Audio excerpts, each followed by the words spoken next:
In this video, I'll be going over 12 common shading and texturing issues which can happen in Blender. And I'll have timestamps in the video description if you just want to jump to each part. So hopefully you can use this video as a troubleshooting video to go through if you're having some trouble with your shading or texturing. So this first one is a very beginner mistake, but that is that if you add some sort of texture or color or material onto your object, you won't be able to actually see the material unless you're in either the material preview mode or the rendered mode, because the default is the solid view. You can click right here to go to the solid viewport mode, and so this only shows the geometry of the mesh, but doesn't actually show the colors or the materials or the textures. And if you press and hold the Z button, that is going to bring the pie menu, so you can move your mouse and then let go on one of the modes, or you can also change them just by clicking right up here. And the second common shading issue is that you didn't UV unwrap your object properly. So maybe you just added a material here, so you can see I just added this metal material into the base color, roughness, and normal, but you can see it definitely doesn't look right. There's all like this stretching. It looks okay in some spots, but it's messed up in some other spots, and that is because of the UV editing. Now, of course, if you want the textures to use the UVs over here in the shading workspace, you need to make sure that you have the texture coordinate, and you need to make sure that the UV is plugged up to the vectors of the textures, and that way it's going to use the UV coordinates. So if I just click here to go to the UV editing workspace, I just need to re-UV unwrap this. So what I want to do is add seams to kind of cut out the top. So what I'm going to do in the UV editor is just deselect everything, and then I'm going to go here to the edge select because I like adding seams in the edge select because you're going to add them to edges, and then you can hold down the Alt key, select that loop right there. So then I can hit U, mark seam. Let's hold down the Alt key, select that loop there. We'll hit U, and then we can just mark seam. Now, if I just select everything, we can unwrap this, so I can just go U, and I can unwrap angle based, and you can see that it looks good on the top and it looks good on the bottom because you can see the top and the bottom were opened up, but right here you can see that it's really stretched and looks really weird, and that's because we need to actually cut this out because it is a circle, so we need to cut it out so it can open up flat. Now, generally speaking, you want to add seams where it's going to be less visible. So here's the front of the mesh, so if I just go here to the back of the mesh, I can select this right here, and then I can hit U, and then I can click on mark seam. So this entire bit right here along here can lay out flat. So if I select everything, I can hit U, unwrap angle based, and now you can see that looks nice and flat. And then of course you can scale the UVs and move them around. So there is a bit of a seam here where the texture ends, but right here on the front of the mesh, it looks a lot better. And the third common texturing issue is that you may not be using sRGB or non-color correctly. So you can see I just have this metal material, so I have the base color, the metallic, the roughness, and the normal maps, but it looks way too shiny. It kind of looks like a mirror, and that is because any color which isn't contributing to the base color needs to be set to a non-color. So this roughness map here, the sRGB needs to be set to non-color. If I Control Shift selected to preview it, you can see how dark it is, but if I change the sRGB to non-color, you can see it's lighter, and so if the values are lighter, then the material is going to look more rough.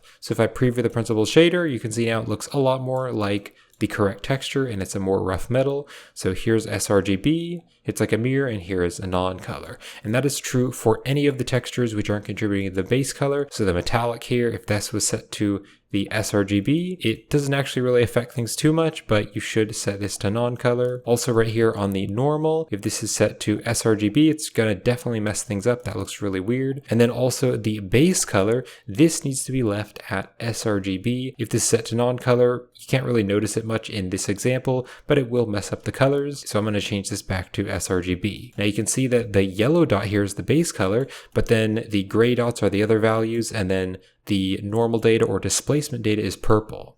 If I just drag these out just to open these up here, you can see there's a bunch more values like the diffuse, the specular, and different things like that. But you can see some of these have a yellow dot. And so the yellow dot is color data. For example, a tint, if you wanted a tint for the transmission, or for example, an emission, if you were having like a glowing material and you actually had a base color for that, you would want to set this texture map to sRGB. So any of the values which are contributing to the color, so these yellow dots here, those are contributing to the color, so those should be set to sRGB. The other ones need to be set to a non-color. Alright, the fourth issue is if you are using a procedural material, but the texture is really stretched. So you can see here, if I change this to like generated coordinates, it looks stretched, and that's what's on default. You could also use the UVs if you want to like UV unwrap the object, but usually for procedural materials, it's best to use the object coordinates. But you can see this is still stretched, and that is because I scaled this up on the Z-axis because I wanted to make the cylinder longer, but I didn't didn't apply the scale. So you can see the noise texture looks stretched. So if I just hit Control A and apply the object scale,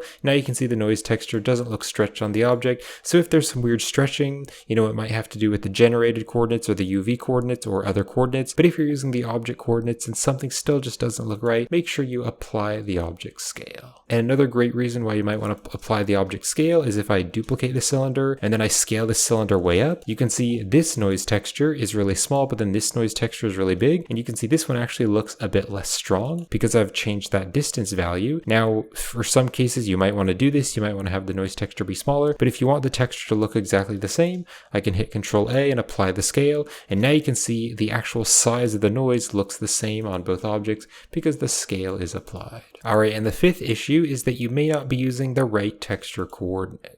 So on default, the default one is generated, but you can see if I change it to generated, it kind of looks okay on this object, that kind of looks fine, but you can see right over here on this object, it looks really stretched. And so that is because this cylinder is scaled up. However, you might think that I just need to apply the scale, like in our other example. If I hit Control A and apply the scale, you can see it doesn't actually fix it. And so that is because the generated coordinates doesn't work the same as the object coordinates.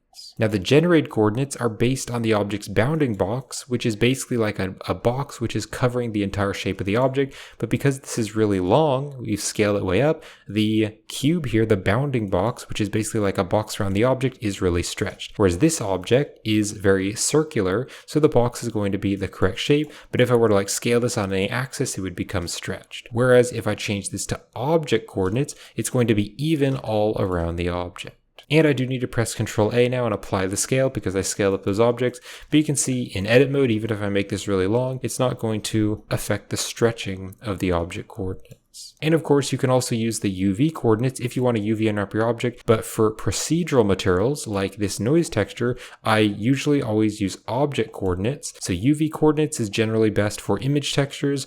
Object coordinates is generally best for procedural materials. Now, the sixth texturing or shading issue is that you may be mixing up a bump map and a normal map. Now, a bump map and a normal map both are used to give bump data or normal data to the object.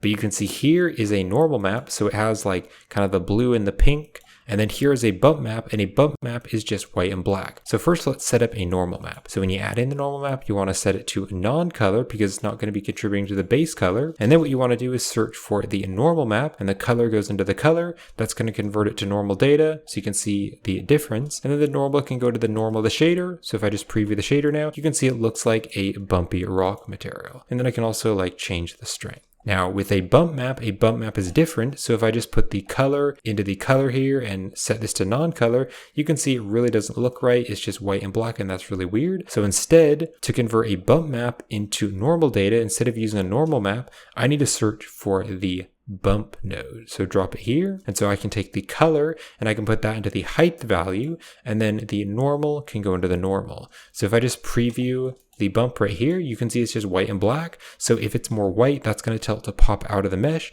If it's black, that's going to push down into the mesh. So if I put that into the bump node, now you can see it kind of looks similar to the normal map where it's all kind of pink and everything. If I plug this in here, it's pink and purple and blue. Whereas if I use the bump node, it's also going to turn the bump map into kind of pink and purple and blue. And so those different colors are going to tell it what direction the little bits of faces are pointing. So it's going to add the fake bump. And then I can also change the distance here to make it less strong. So maybe just a 0.1 or even a 0.01. That looks a lot better because before it was kind of blown out, and you can see there's the yellow kind of colors and the green kind of colors. So if I turn the distance way down, now it looks a lot more smooth and that looks a lot better. So I'll just preview the principled shader, and now you can see it looks like we have that bump there for this wood texture. And then I can also drag the strength. So that's the difference between the normal map and also the bump map. And the seventh issue is that you may not be setting up your displacements correctly. So I have this noise texture here, and what I'm going to do is put the noise texture into the displacement to actually make it pop out of the mesh. So you can see it appears as though it's kind of working. You can see it does look bumpy, but there's a few issues. For one thing, you can see it actually isn't affecting the shape of the mesh. And for another thing, there's this really weird line right here. So that is because we need to convert the factor data or the black and white data into displacement data, just like we used the normal map or the bump map to convert it to normal data. So I need to search for the displacement node, drop it here, and then we need to put the factor into the height value. And now that looks a lot better. And then I can also change the scale down to make it less strong. However, even though it looks like it's bumpy, it's not actually popping the geometry out of the mesh, and that's because you need to go to the material panel, and you need to go down here to the settings and the surface, and right here under surface, you can use bump only, which is just going to add like the normal data, kind of like the normal map, or you can use displacement only, and so that's going to pop out the mesh, but it won't really look that detailed because it's not using any bump, or you can use both, which is what I usually like to use, which is displacement and bump. So this way it kind of has all those details on the surface, but then it's also bumpy. And then of course you can change the strength, you can make it bigger or smaller to kind of pop that out, and you can also change the mid-level. So if it's like way too far out or way too far in, you can change the mid-level. Usually you can just leave the mid-level how it is. You can see that looks pretty good. The mid-level is about in the center of the mesh, but you can make it smaller or bigger. For example, if I were to search for like the brightness and contrast node, brightness and contrast, drop this here. Let's just say that your texture was like really bright. So if your texture is really bright, or maybe it's really dark, then you could change that mid-level to correct it and just drag this down there, or you could also change the brightness of the texture. And the 8th common texturing or shading issue is if you try to export your object to, for example, another 3D software or a game engine, or you try to upload it to something like Sketchfab or Fab to preview in the 3D viewer. Well, the problem with exporting this and adding it into another 3D software or like uploading to Sketchfab is that all of these materials here are the procedural shader nodes. So some of these do have image textures, but the image textures are mixed together. So there's like the roughness map, but then I'm using a color ramp to kind of adjust the color here of the Spitfire model. I also have like this logo here, but then I'm using like some different settings to put the logo on here. I'm using like some different UV maps. Then I'm mixing that together with this mix so it looks a bit gray, and then I'm mixing that together with this mix color set to darken to add like some more textures. So you can see I like also texture painted like some little rivets here in the metal, and then I also have like the bump map. So I have a bunch of different procedural shader nodes, but all of these nodes here, they don't work in other 3D software because these were just created for Blender. So if you try to upload this to a game engine or another 3D software, the software isn't going to know what to do because these shader nodes simply aren't built into the software. So to fix this, you'll have to texture bake your materials to texture maps. So you'll need to bake the entire material to just one single color map, a metallic map, a roughness map, and a normal map, or an emission map, whatever you need to do. For this material, I just have a base color, a roughness, and a normal. So in order to texture bake your models, you can check out my texture baking Blender tutorial playlist. And in that playlist, I have a lot of texture baking tutorials like texture baking for beginners, also a video on how to texture bake procedural materials, as well as some texture baking add-ons like Auto Bake, Oven, and Quick Baker, which are some great Blender add-ons for speeding up the texture baking process. And I also have a few other miscellaneous baking add-ons like baking textures from one UV map to another, how to bake normal decal maps, and baking high poly details to a low poly mesh. So now here in Fab, I uploaded this Supermarine Spitfire model that I created, and here is the 3D viewer. So I wanted to upload all the textures so that the customers could view them in the 3D viewer. So now I can actually preview the model in the 3D viewer. So if customers want to check it out before they purchase, they can check out the model in the 3D viewer, and all the textures are uploaded because I baked these to texture maps. And the 9th common issue is if you're using the wrong type of normal map. So often when you download textures online, when you download a normal map texture, they will often come with a GL version and a DX version. Now, if I just preview the GL and the DX, you can see that they're basically inverted from each other. So you can see where this is blue right here, it's now pink over here. And so basically these two textures are the same texture, but they're just inverted from each other. Now, why many textures online come with a GL and a DX is because different types of 3D software use different versions, either the GL or DX. And there's an article on polygon.com, which is Blender Guru's texture website, where it kind of explains this. And you can also see OpenGL is used for cycles, and it's used for a bunch of different render engines here. But then DirectX is used for these other render engines like Unreal Engine and Unity. So for Blender, if you're using cycles or Eevee in Blender, you should always use OpenGL. But if you're using like Unreal Engine or Unity, then you'd want to use the DirectX. So this is the correct one in Blender, the GL. So it looks like, you know, the rock's popping out here and it's kind of caving in here. But if I put the color into the color of this one, you can see it's inverted. So now the rock texture just doesn't look right. The crevice here looks like it's popping out, and that just looks weird. It doesn't look like a rock. But then this part here, which is more smooth, it looks like it's caving back in. So you can see that Blender definitely needs OpenGL because the DirectX is just inverted. So that is wrong. Now, I don't know how technically accurate this is, but if for some reason you only have a DX and it looks wrong, you can can just plug this into the color and then just turn the strength to -1, and that's going to flip it because it's inverted, so it's -1 instead of 1, and now you can see the rock texture looks pretty much the same. And the 10th common issue is if you're using displacements, but you're not using enough geometry. So I have a cube here and I have this noise texture, and so I'm displacing this, but the problem is that it doesn't have enough detail to actually displace. So you can actually see right here it is displacing the mesh because like there's this vertex here and it's kind of extruding out, but there just isn't enough vertices. So if I just select everything, I can hit Control E, and then I can just click on subdivide, and I can just continue to subdivide it again and again, and you can see the more I subdivide it, the more detail it has. When you're using displacements, it actually uses the geometry of the mesh, and it moves it up and down to actually displace the mesh. Now if I just hit Control Z to undo this, another thing you can do instead is you can add the subdivision surface modifier instead if you don't want to actually affect the geometry. So if I just add the subdivision surface modifier, now you can see when I add the subdivision surface modifier, it smooths it out. So if you don't like that, you can change the Catmull Clark to simple. So now it's going to actually subdivide it, but it's not going to change the shape.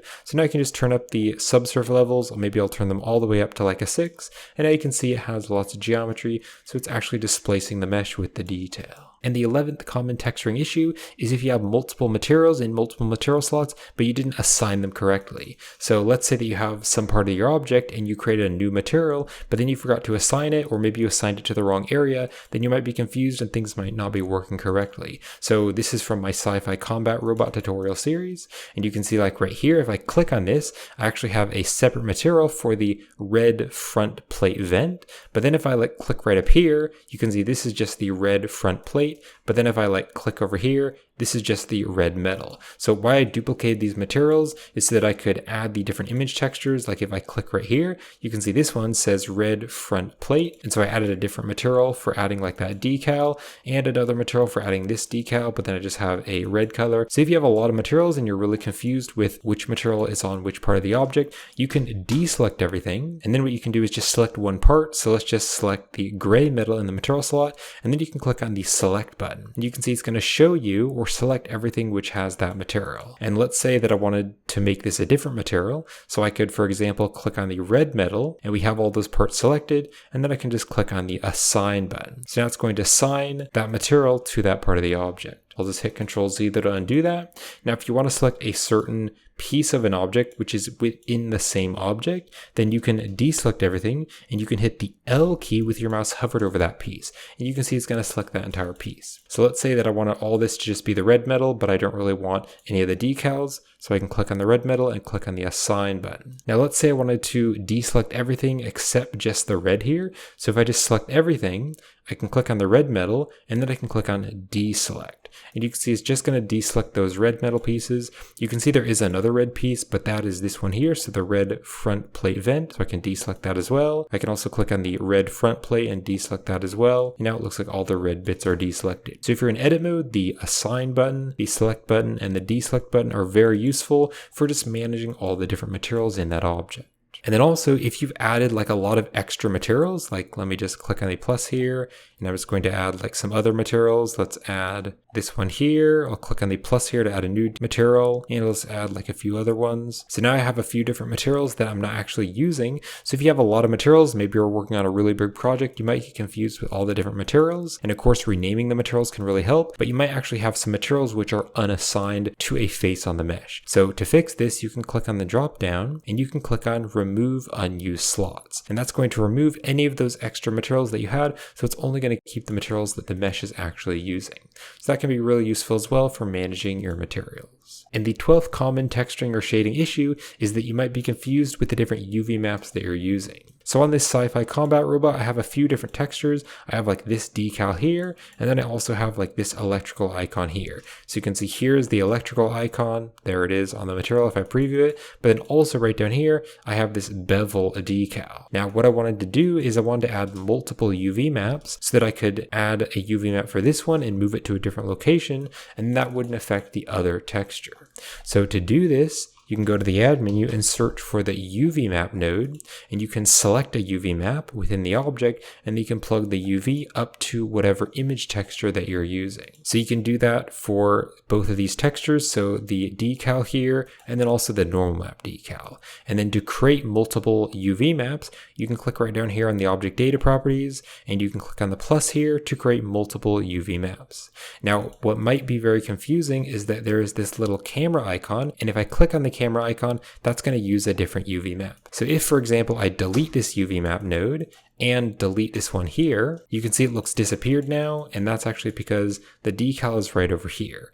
If I click on the camera icon, it's actually going to preview the different UV map. So if the camera icon is selected on a certain UV map, that is going to become the default UV map. So because I haven't actually assigned a UV map, you can see if I add the UV map node and I assign, let's say, UV map 1 and plug that up, it's going to force it to use UV map 1 because we have chosen that in the vector. If, however, I don't have a UV map, you can see there's nothing assigned to the vector. So it's going to use whatever one is the default. And so whatever the camera icon is selected on, that's which one it's going to use. So if I click between these, you can see it's actually moving around the decal because both of these UV maps are different. So make sure that you are previewing the correct UV map and make sure you have each UV map plugged up to the correct texture. So I'm just going to give you an example of how I would set this up. So I want to have two different UV maps for these different decals. So I can search for the UV map node, and I'll drop this here. And on the drop down, I can choose the first UV map, and we could even rename this. So UV map electrical. So now if I click here, I can add UV map electrical, and I can put this UV into the vector. But now I want to create a separate UV map for just the normal map decal. So I can click on the plus here to add a new UV map, and this one I can add UV map decal. So I'm going to call it UV map decal. So now right down here on the decal, I can search for another UV map, and I can click on the drop down and add the UV map decal, and the UV can go into the vector. So now we have a different UV map. Now because we just clicked on the plus here to create a new UV map, the UV map is the same on default. So now I can click here to go to the UV editing workspace, and I'll go into edit mode. And I'm just going to select everything, and then I can hit G to grab and move this around, but you can see something is wrong. The electrical decal is moving around, but the normal map decal isn't moving around. That's because we aren't previewing the correct UV map. So if you scroll right over here with your mouse up here on the top bar, you can choose the correct UV map that you want to preview and edit. So there is the UV map electrical, and there is the UV map decal. And these are the same UV maps that we have right over here on the object if you go over here to the object data properties and open up the UV maps. So in this case, I don't want to move around the electrical UV map because that's going to move this one around. I want to use the decal UV map. So now I can drag this around here and I can scale it down and just fit it to the right spot. And there we go. So it's right there. So if I go back here to the shading workspace, you can see it's placed in the correct spot. So if you are confused with the UV maps that you're using, make sure you're using the UV map node and plug the correct one up. Make sure that you add the correct UV maps on the object, and you can also rename them. Make sure the default one is previewed. So whichever one you want to be the default, just preview that, or you can override them by using the UV maps. And then finally, in the UV editor, make sure that you select the correct one that you want to edit. So those are 12 different common shading and texturing issues that you might run into. So I hope you found this video helpful, and thank you for watching. And if you'd like to help support me and this YouTube channel, then a great way to do that is by checking out my Gumroad store and Patreon page, where you can help support the channel and get access to lots of Blender content. So I hope you found this helpful, and thank you for watching.